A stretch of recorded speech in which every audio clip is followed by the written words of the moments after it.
Okay, welcome along to ATTV. We are standing here in Kona just days after the big event here, the Hawaiian Ironman World Championships. And with me, we have Australia's fastest age grouper, Matt Burton. He was the second age grouper across the line, first Australian. Matt, huge congratulations. Thanks, Steph. Thank you. Can you talk us through the day? You had just an absolute blinder out there. Tell us how your day started.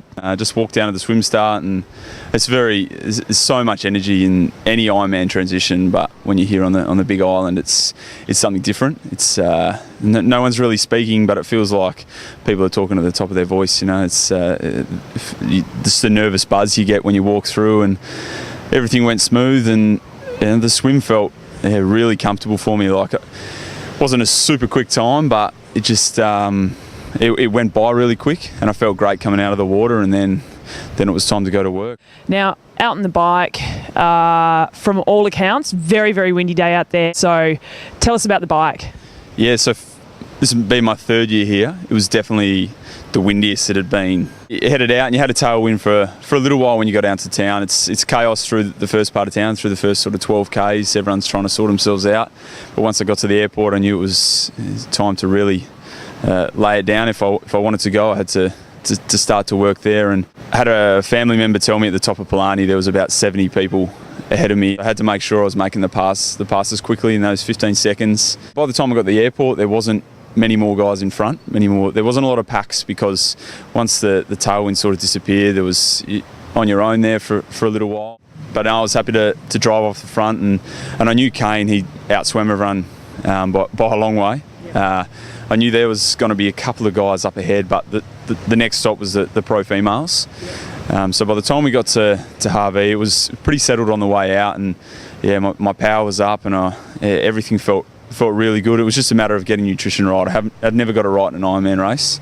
I always have a real dead spot late on the bike, which is normal for most, but you know, I wanted to overcome that this time. Got to Harvey, and you collect your special needs, take on what you need, and then it really started. You come down, we were 80 to, I think I hit 95 k an hour at one stage, revving out. Yeah, so in the big dog, as they say, the return trip on the Queen Ks is 50 Ks back to town, and the whole 50 Ks was pushed into a headwind. Last year I really dropped here, and I felt like I was pedaling squares.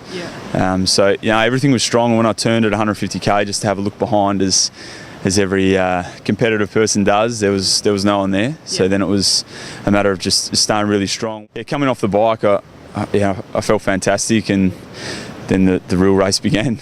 Is it your mission now to play tactics? Are you running your own run, or what's your sort of mindset? We specifically prepared to run my own race, so not to get caught in. Every other race you get caught in, it's just testosterone runs through the young bodies a bit more, and to really just stick to the figures. You know, it's not always fun, but obviously I knew through training what I was capable of, but pushing into a headwind for 50 Ks, I knew the run was going to be slower, and I knew I had to slow, or not considerably, but take into account that it was going to hurt a bit more out on the Queen K for that back half of the marathon. So through town, I felt great, like the legs were ticking over perfectly, but in terms of tactics, just you use those people ahead of you as little scalps, and obviously still running through the professional females, and then starting to catch some of the males. They were just little landmarks along the way. When you see them up ahead, it just keeps the pace, keeps the legs turning over at a good rate. But yeah, the first 16 Ks through town went through pretty well. The heat was very suppressive in town, and then coming up in the Queen Ks when it really exposed, and by that stage there was only one other age grouper ahead.